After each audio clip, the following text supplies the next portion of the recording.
If anyone has questions, please raise your hand and Ramesh will bring you the mic. Please speak into it.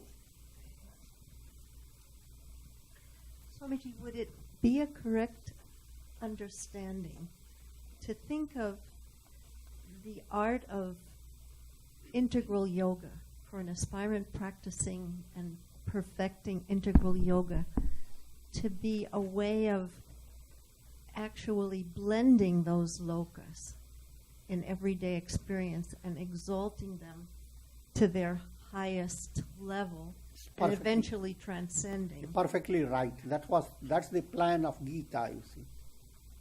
Gita covers all that, how to do actions, how to develop divine qualities, how to have divine type of love and good feeling, and how to meditate, how to see the God in a magnanimous way, cosmic, but ultimately to discover I am that. So that's perfecting the medley of the three lokas. Mm-hmm. If you continue to handle the three lokas, then you are not a loco.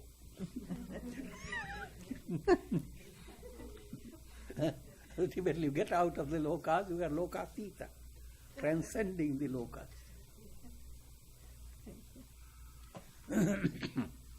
Once you are set upon transcending the loka, then you are a sannyasi.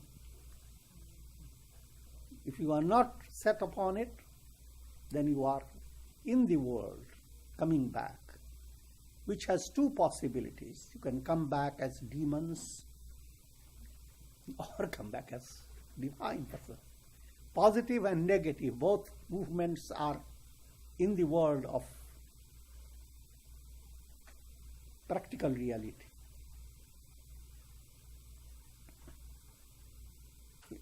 In the world of the three lokas. Yeah. Swamiji, could you talk again about how the three bodies are the same as the three states of consciousness, waking, dream, and deep sleep?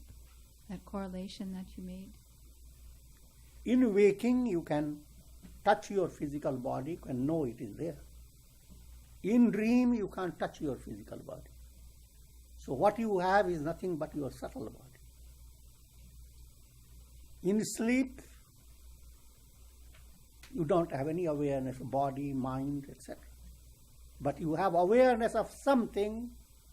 When you wake up, you say, oh, I was so happy, slept nicely. And then you say very proudly, I knew nothing. No one brags about being dull.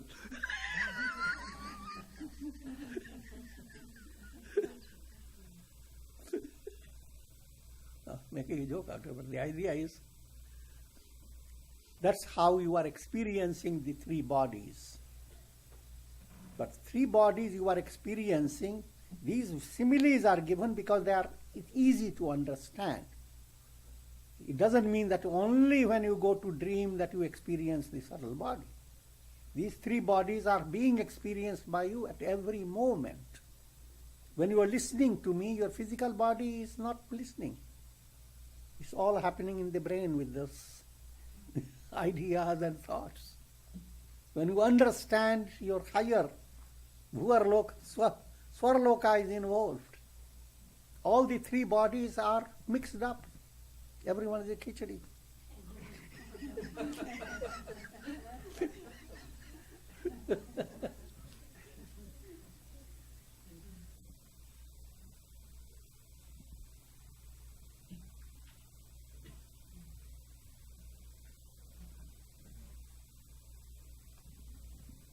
Swamiji, sometimes we injure the physical body. Can we and do we injure the subtle and causal bodies? Or is it just a mirage? You do. Each time you stay with a painful feeling. Something has happened. There is always Janma Vyadhi Jara Mrityu. Everyone suffers from gain and loss, meeting and parting, and praise and censures. Someone just insults you. That injures the inner feeling, and you go on working with it depending upon your sensitivity and your attainment. Sometimes you can completely dismiss it and you are healed immediately. Sometimes it will take you few months to heal the injury that you have received in your heart, feeling aspect. Sometimes people don't heal it. They go from one life to another. Some families keep up their grudge for generations. So it's there. Just like the body is injured. Body's injury is very limited compared to the injury received in your feeling. But injury received in your understanding, that plays a different type of experience. But it is a mind that has been enjoying being clear, thoughtful, and suddenly can't get to that because of some obstacle. So that creates its own pain, but that pain is not physical.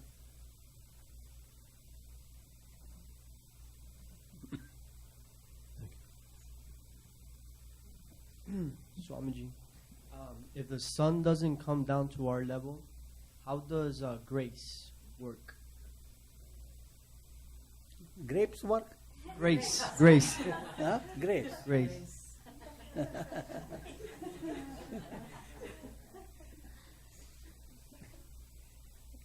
The whole story was of a grace. It's a grace that is coming all over you. All that you need to do is open the window. Open your door. In other words, all that you need to do is keep your mind positive. If you don't keep your mind positive, you already made up your mind to be miserable, then you have locked the door. There's everything in the world ready to ventilate your mind, but you don't want them. Sangha time has come and we're not coming to satsang. I'm just joking. But in other words, the world is your opportunity to allow your mind to dispense with the negative way of thinking and come to a positive way of thinking. That's how the whole life has been planned by God. And if you learn that art with patience, with adaptability, adjustment, and so forth, integral yoga,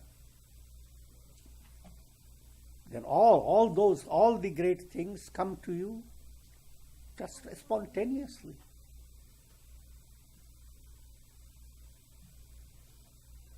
Self-effort part is very little. Self-effort part is just like sowing the seed in the ground and putting little water, etc. Grace part, the whole tree comes and the mangoes start, cuckoos start cuckooing.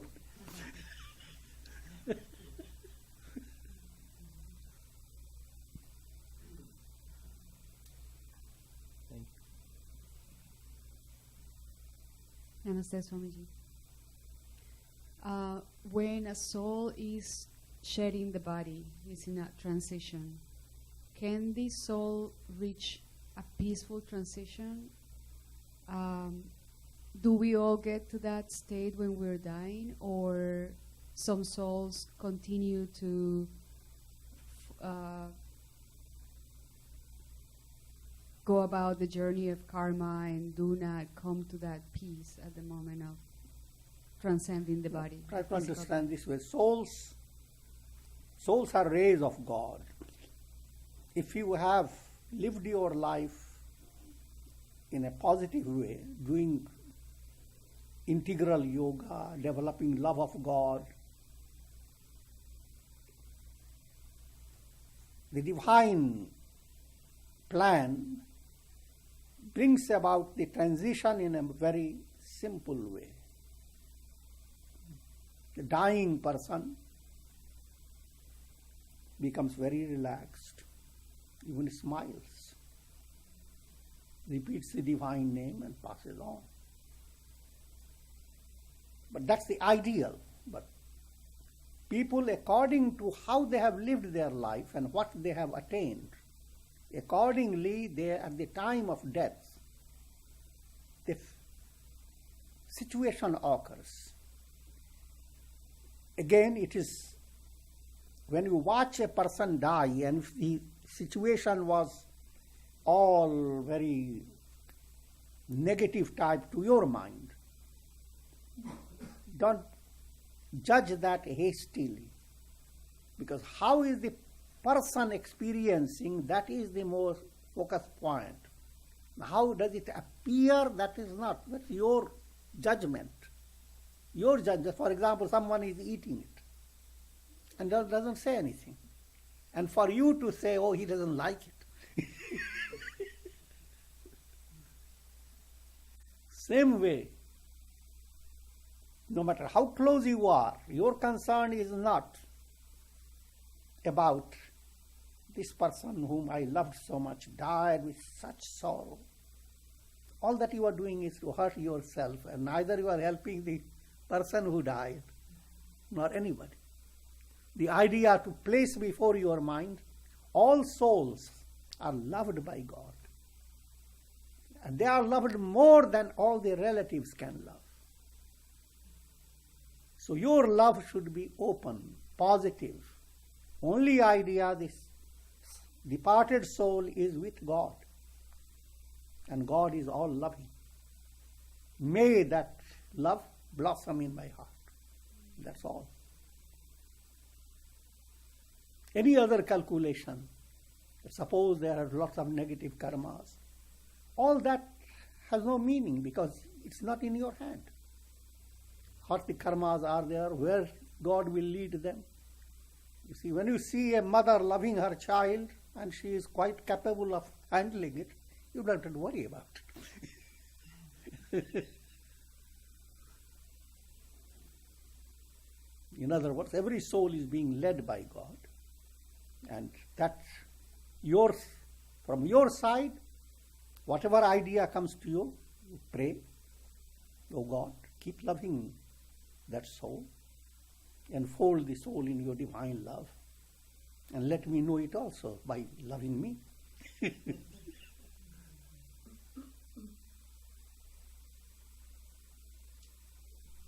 Thank you so much.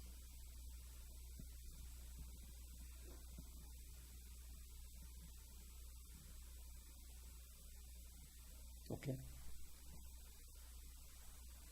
Tomorrow, Saturday,